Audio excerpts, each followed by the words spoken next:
berjanji, tak sekalipun kau ingkari kesetiaanmu sungguh terbukti di sepanjang hidupku.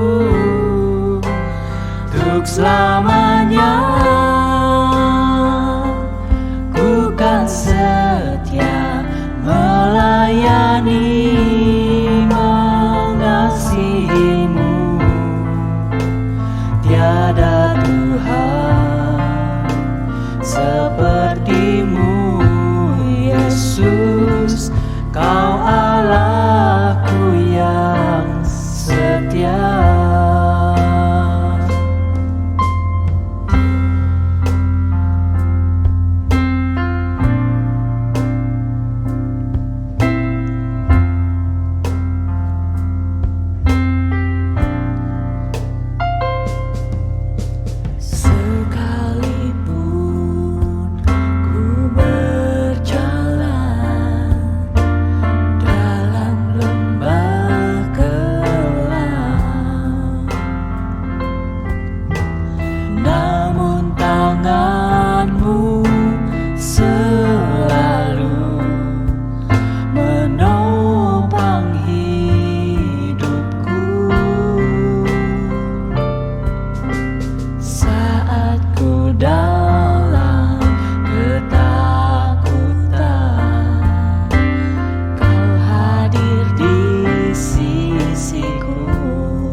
Berkata, jangan takut, kau beriku kemenangan.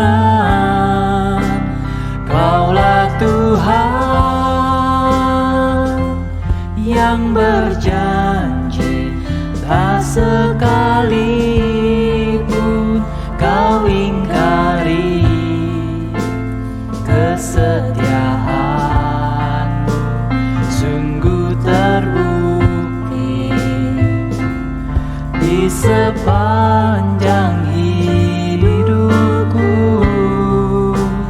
Untuk selamanya ku kan setia melayani, mengasihimu. Tiada Tuhan sepertimu, Yesus. Kau Allahku yang setia.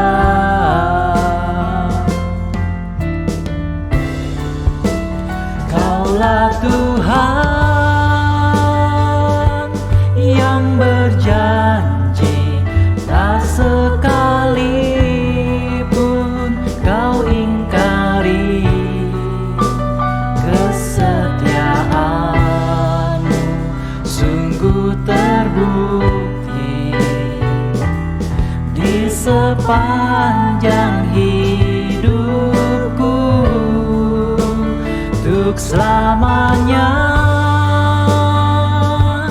ku kan setia melayani, mengasihimu.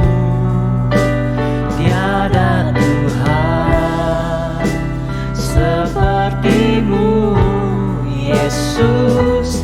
Kau Allahku yang setia. Tiada Tuhan sepertimu, Yesus. Kau Allahku yang setia. Tiada Tuhan sepertimu, Yesus. Kau Allahku yang setia.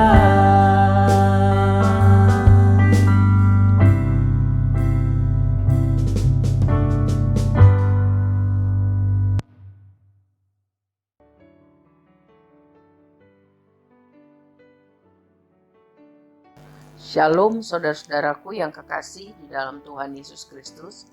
Puji Tuhan, Hari ini Minggu tanggal 2 Januari tahun 2022. Kita masih diberi kesempatan hidup oleh Tuhan dan dapat beribadah.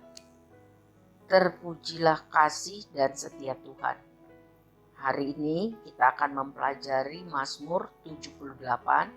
Mari kita awali dengan berdoa.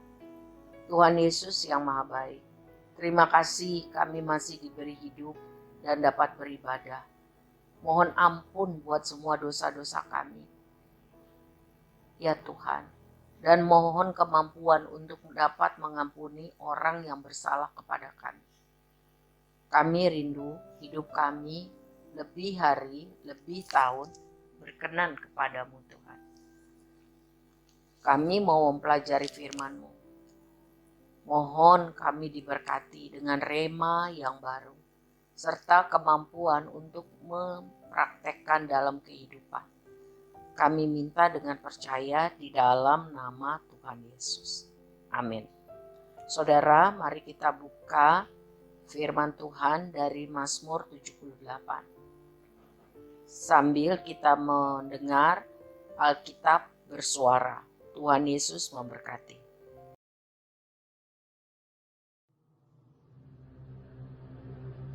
Nyanyian pengajaran Asaf. Pasanglah telinga untuk pengajaranku, hai bangsaku. Seningkanlah telingamu kepada ucapan mulutku. Aku mau membuka mulut mengatakan amsal. Aku mau mengucapkan teka-teki dari zaman purbakala. Yang telah kami dengar dan kami ketahui, dan yang diceritakan kepada kami oleh nenek moyang kami. Kami tidak hendak sembunyikan kepada anak-anak mereka, tetapi kami akan ceritakan kepada angkatan yang kemudian puji-pujian kepada Tuhan dan kekuatannya dan perbuatan-perbuatan ajaib yang telah dilakukannya. Telah ditetapkannya peringatan di Yakub, dan hukum Taurat diberinya di Israel. Nenek moyang kita diperintahkannya untuk memperkenalkannya kepada anak-anak mereka, supaya dikenal oleh angkatan yang kemudian, supaya anak-anak yang akan lahir kelak bangun dan menceritakannya kepada anak-anak mereka, supaya mereka menaruh kepercayaan kepada Allah dan tidak melupakan perbuatan-perbuatan Allah, tetapi memegang perintah-perintahnya. Dan jangan seperti nenek moyang mereka, angkatan pendurhaka dan pemberontak, angkatan yang tidak tetap hatinya dan tidak setia jiwanya kepada Allah. Bani Efraim, pemanah-pemanah yang bersenjata lengkap, berbalik pada hari pertempuran. Mereka tidak berpegang pada perjanjian Allah dan enggan hidup menurut Tauratnya. Mereka melupakan pekerjaan-pekerjaannya dan perbuatan-perbuatannya yang ajaib yang telah diperlihatkannya kepada mereka. Di hadapan nenek moyang mereka, dilakukannya keajaiban-keajaiban. Di tanah Mesir, di padang Zoan, dibelahnya laut, diseberangkannya mereka, didirikannya air sebagai bendungan, dituntunnya mereka dengan awan pada waktu siang, dan semalam suntuk dengan terang api. Dibelahnya gunung batu di padang gurun, diberinya mereka minum banyak air, seperti dari samudera raya. Dibuatnya aliran air keluar dari bukit batu, dan dibuatnya air turun seperti sungai. Tetapi mereka terus berbuat dosa terhadap Dia, dengan memberontak terhadap Yang Maha Tinggi di padang kering. Mereka mencobai Allah dalam hati mereka dengan meminta makanan menuruti nafsu mereka. Mereka berkata terhadap Allah, "Sanggupkah Allah menyajikan hidangan di padang gurun? Memang Ia memukul gunung batu, sehingga terpancar air dan membanjir sungai-sungai. Tetapi sanggupkah Ia memberikan roti juga? Atau menyediakan daging bagi umatnya?" Sebab itu, ketika mendengar hal itu, Tuhan gemas. Api menyala menimpa Yakub, bahkan murka bergejolak menimpa Israel. Sebab mereka tidak percaya kepada Allah dan tidak yakin akan keselamatan daripadanya. Maka Ia memerintahkan awan-awan dari atas, membuka pintu-pintu langit, menurunkan kepada mereka hujan mana untuk dimakan, dan memberikan kepada mereka gandum dari langit.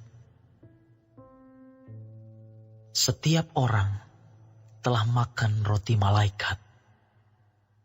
Ia mengirimkan perbekalan kepada mereka berlimpah-limpah. Ia telah mengembuskan angin timur di langit dan menggiring angin selatan dengan kekuatannya. Ia menurunkan kepada mereka hujan daging seperti debu banyaknya, dan hujan burung-burung bersayap seperti pasir laut.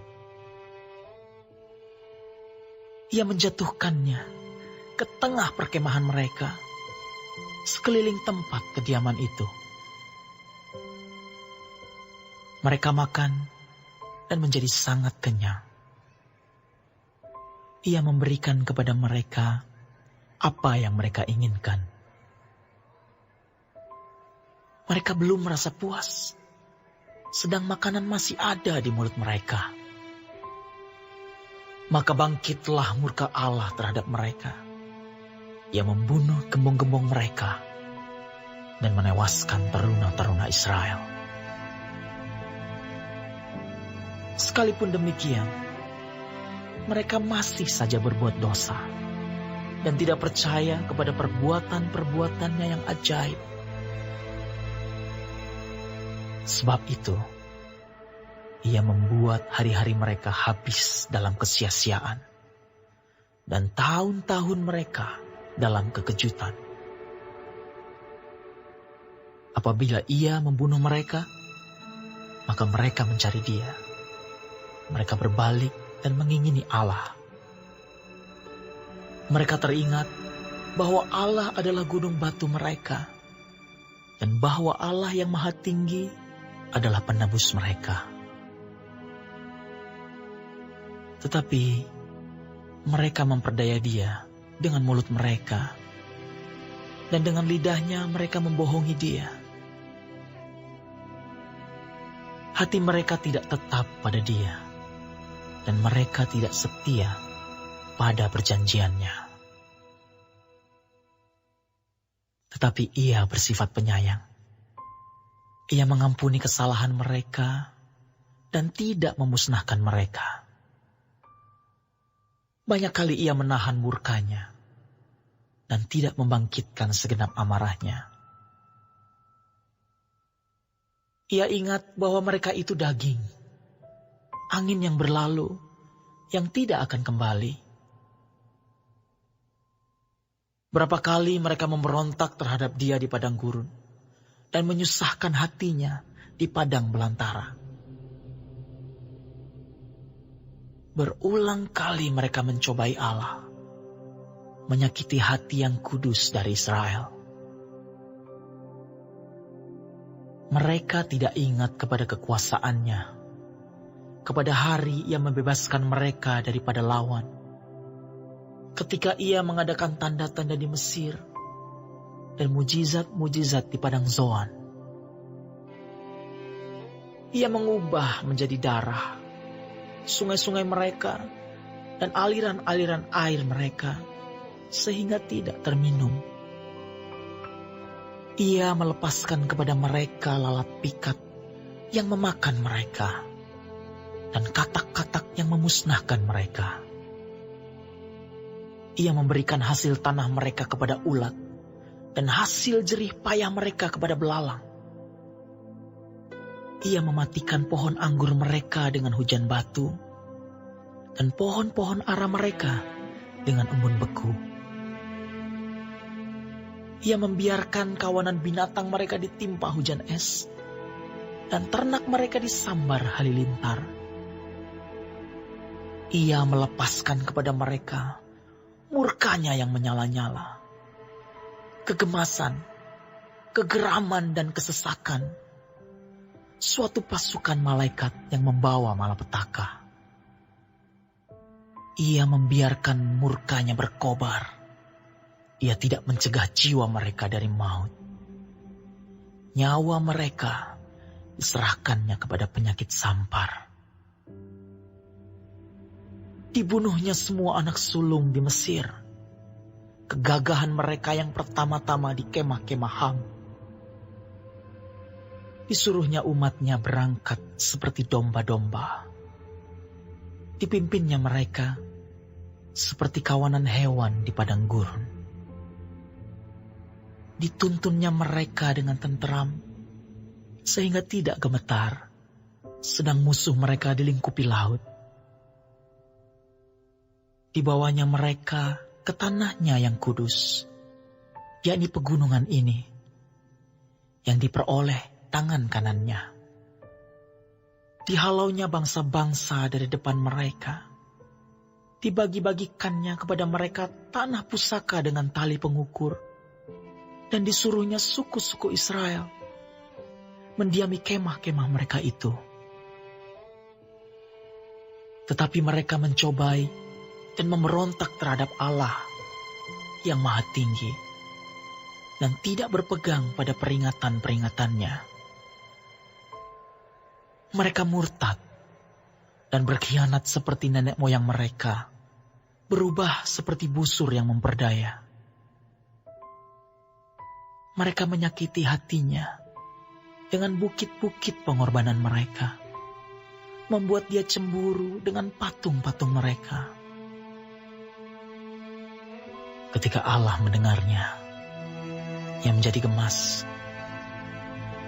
Ia menolak Israel sama sekali. Ia membuang kediamannya di Silo, kemah yang didiaminya di antara manusia. Ia membiarkan kekuatannya tertawan. Ia membiarkan kehormatannya jatuh ke tangan lawan. Ia membiarkan umatnya dimakan pedang.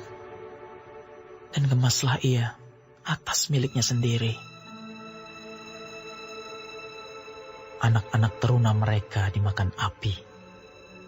Dan anak-anak darah mereka tidak lagi dipuja dengan nyanyian perkawinan.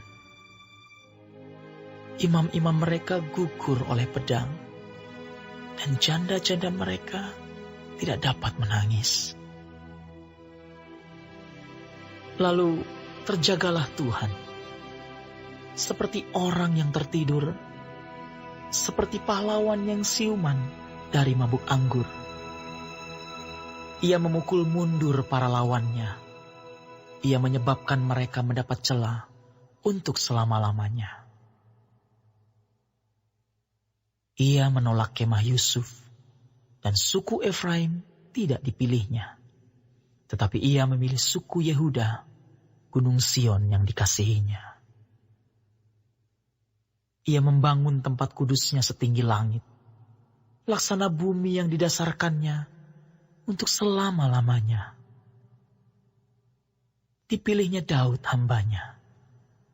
Diambilnya dia dari antara kandang-kandang kambing domba. Dari tempat domba-domba yang menyusui didatangkannya dia untuk menggembalakan Yakub umatnya dan Israel miliknya sendiri. Ia mengembalakan mereka dengan ketulusan hatinya dan menuntun mereka dengan kecakapan tangannya.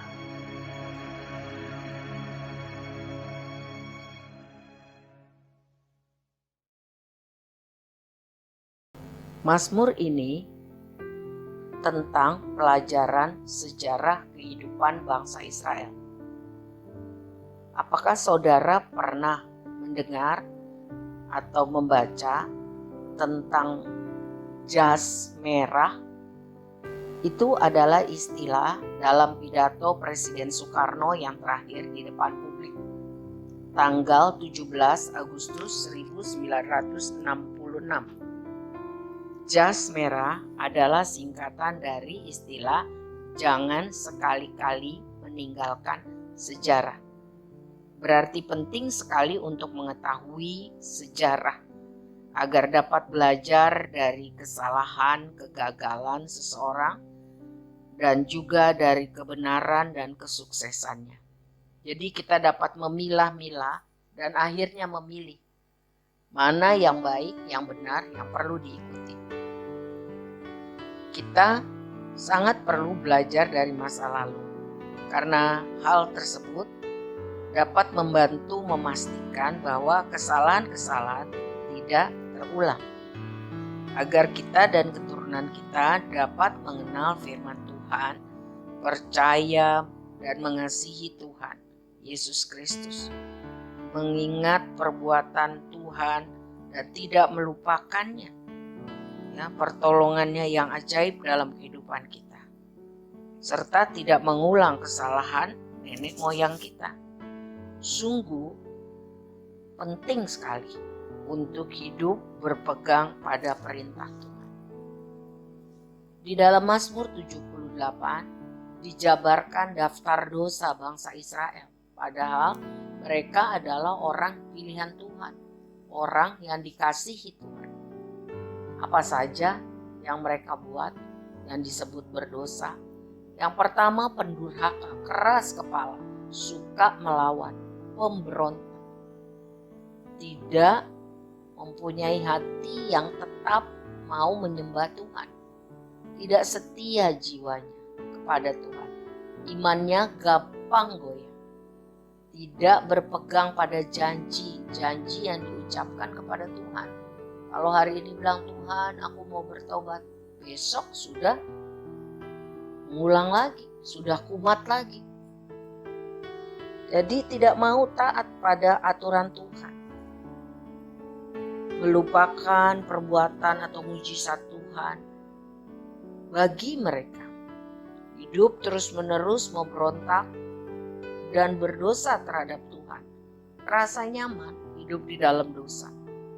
Mencobai Tuhan, menggerutu, mengeluh, hidup selalu menuruti hawa nafsu.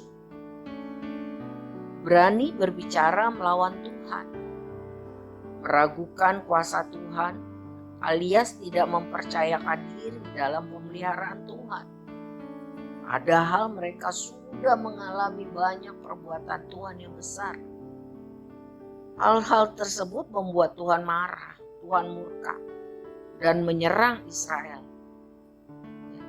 Tuhan menjadi lawan mereka, bukan lagi kawan. Padahal Israel adalah umat pilihan Tuhan. Tuhan menyerang mereka dengan api, membinasakan gembong-gembong mereka atau orang-orang yang paling kuat, yang perkasa. Membinasakan pemuda-pemuda yang terpilih, orang-orang muda. Harap perhatikan ini anak-anak muda, jangan hidup menyakitkan hati Tuhan.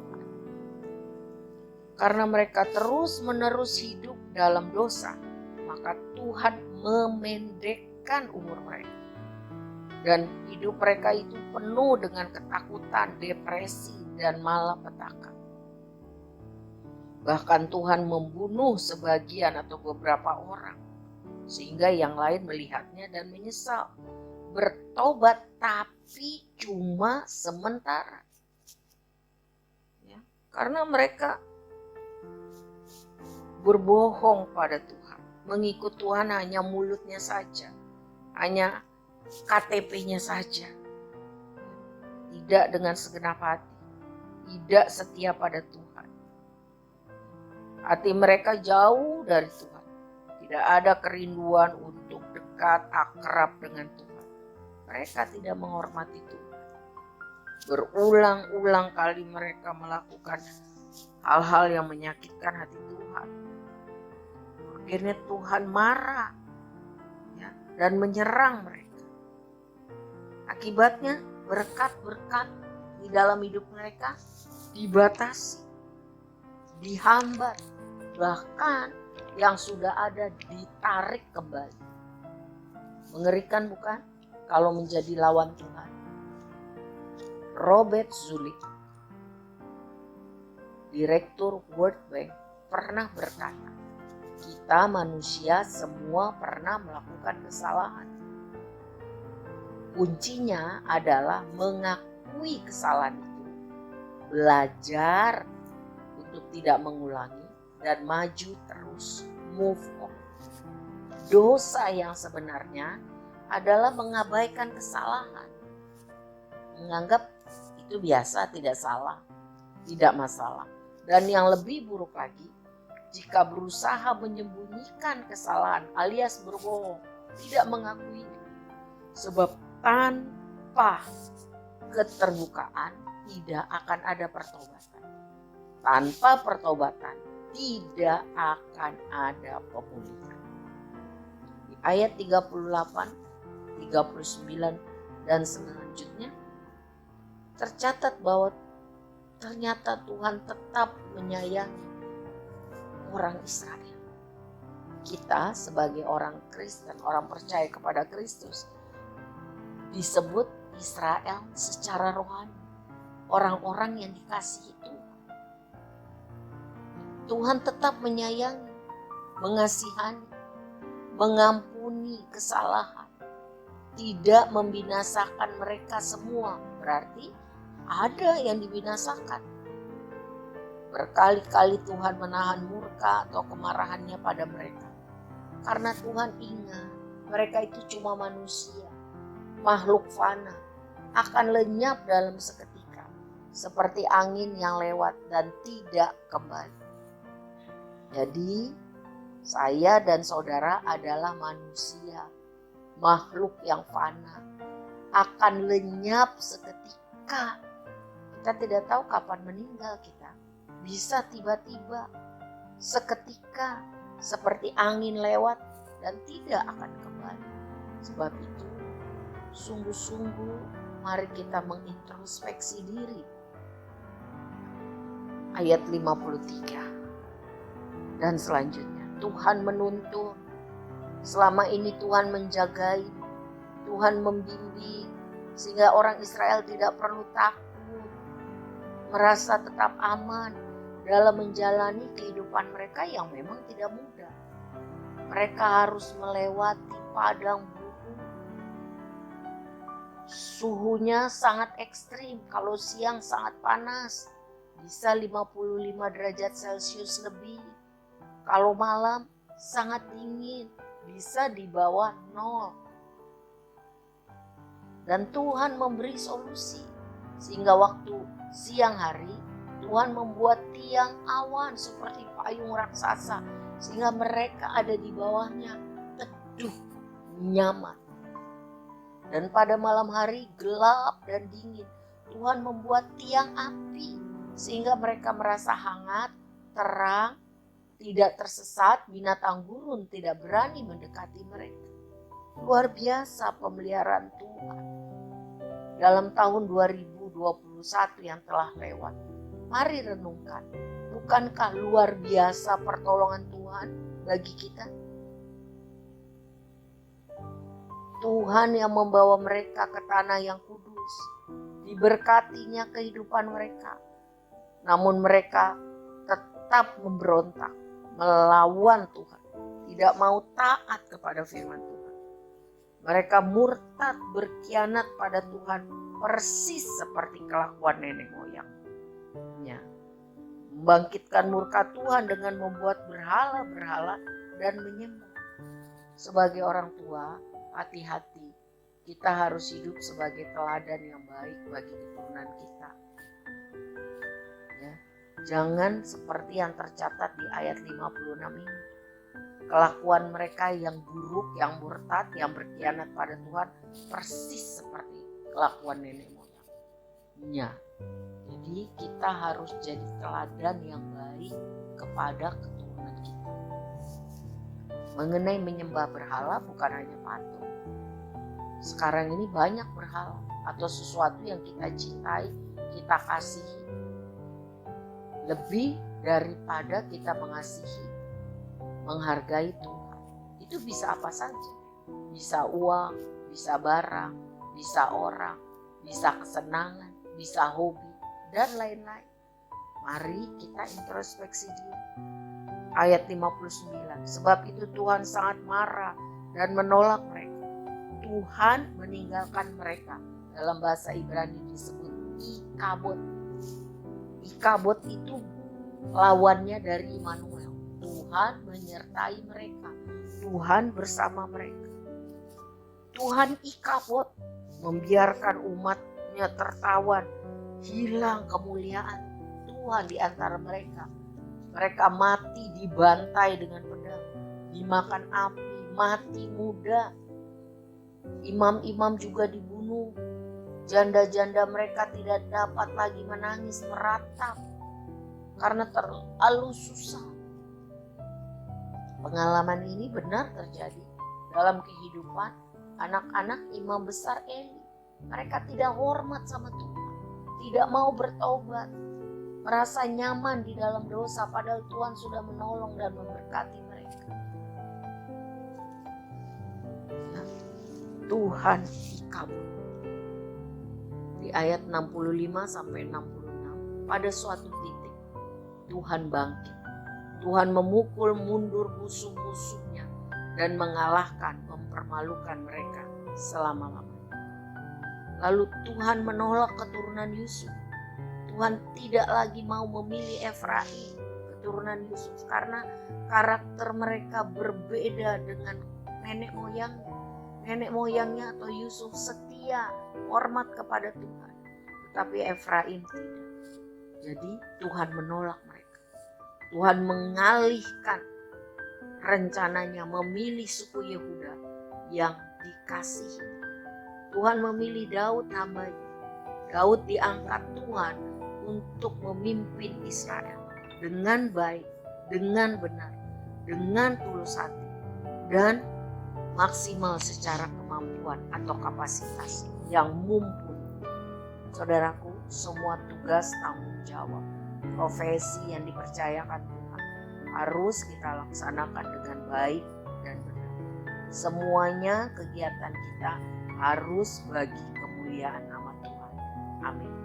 Jadi inti dari Mazmur 78 ini akan menjadi patokan kita untuk hidup hari ini dan selanjutnya.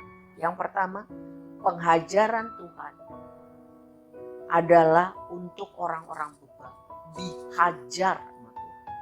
Tapi bagi orang-orang yang hidup berkenan hati pada hati Tuhan, tangan Tuhan yang kuat akan menolong, melindungi, dan lembut mengasihi mereka. Yang kedua, jangan mengulang-ulang kesalahan atau dosa. Hargai kasih dan kuasa serta kesabaran Tuhan sampai hari ini. Kalau kita masih hidup sampai hari ini dapat beribadah, dapat melayani, semata-mata karena kebaikan Tuhan, betul? Jadi jangan sampai dihajar oleh Tuhan bertubi-tubi baru bertobat. Itu pun kalau ada kesempatan. Hari ini juga segera akui kesalahan dan dosa-dosa kita. Mari bertobat agar kasih Tuhan, damai sejahtera dari Allah memenuhi kehidupan kita. Kita semua harus menunjukkan kemuliaan Tuhan. Kita ini agen representasi Tuhan buat dunia. Ya. Kita harus tambah hari tambah menjadi seperti karakter Tuhan Yesus. Harus ada perubahan dalam hidup kita. Harus lebih maju, lebih baik, lebih kudus, lebih menghasilkan buah roh. tahun 2022 hidup kita seharusnya lebih membawa kemuliaan bagi Tuhan. Sebab segala sesuatu berasal dari Tuhan dan untuk kemuliaan nama Tuhan selama-lamanya. Tuhan tolong kita dapat hidup bagi kemuliaan Tuhan. Amin.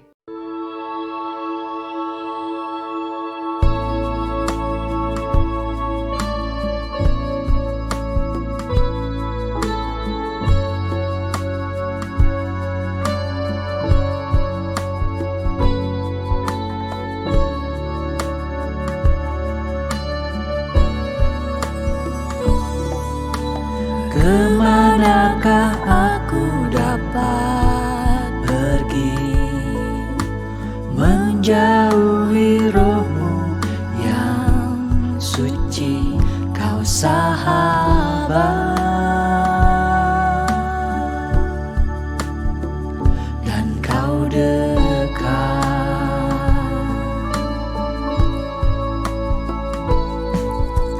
Bahkan seluruh pengabdianku tak bisa membalas kesetiaan-Mu, sungguh mulia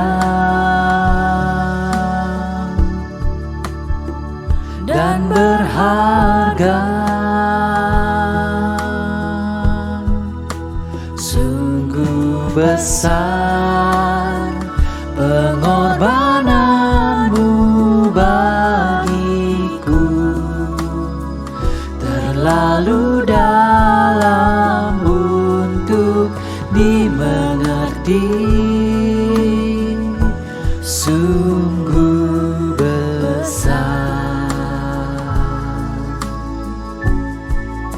sungguh indah yang Kau pikirkan tentangku, tak terselami bagiku. Sungguh indah.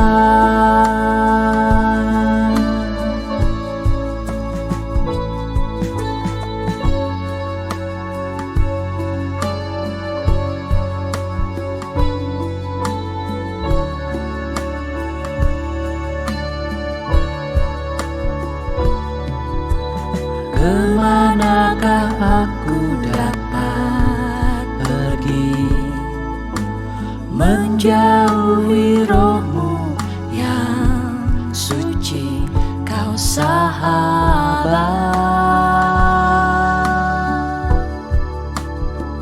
dan Kau dekat.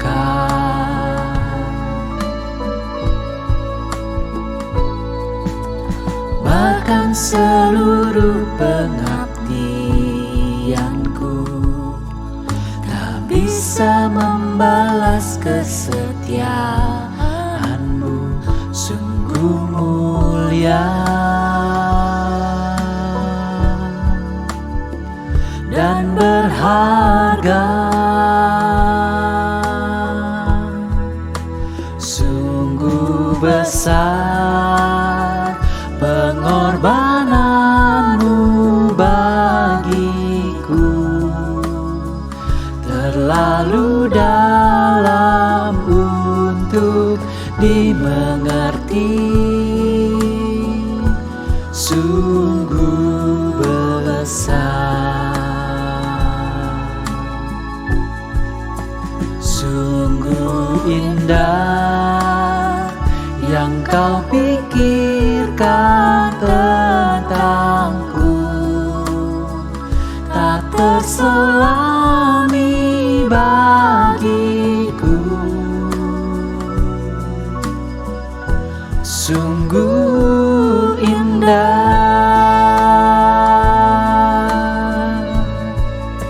sungguh besar pengorbanan-Mu bagiku, terlalu dalam untuk dimengerti. sungguh besar, sungguh indah yang kau pikirkan tentangku, tak terselami bagiku. Sungguh indah, sungguh indah, sungguh indah.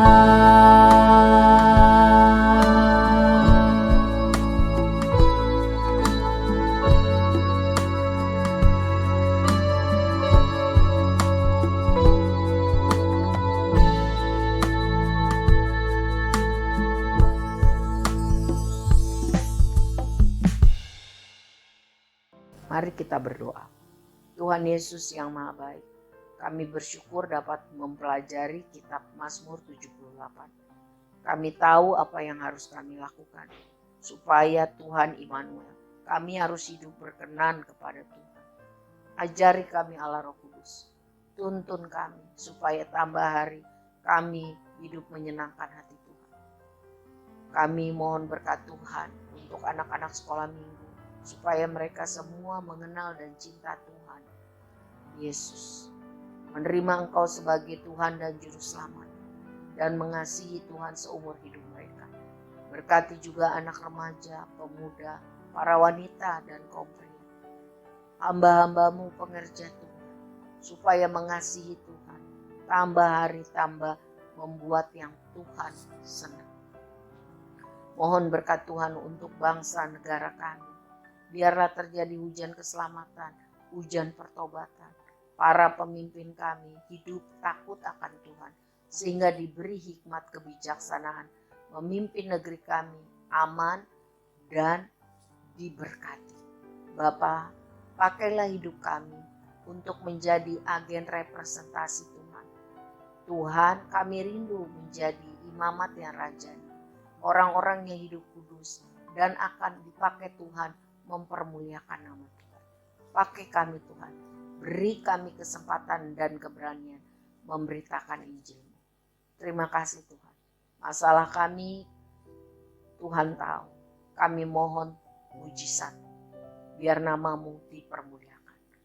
Kami menyerahkan hidup kami selanjutnya sepanjang minggu yang akan datang di dalam tangan kasih, setia, dan kemurahan Tuhan Yesus.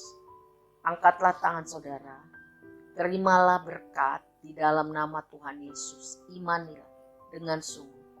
Kasih Allah Bapa yang sempurna dan kekal, cinta Tuhan Yesus yang menguatkan hati kita, yang menyucikan hidup kita, persekutuan dengan Roh Kudus membuat kita tambah kudus, tambah cinta Tuhan, tambah mengerti kehendak Tuhan, dan hidup berkenan pada Tuhan. Kita nikmati Immanuel, Allah beserta kita.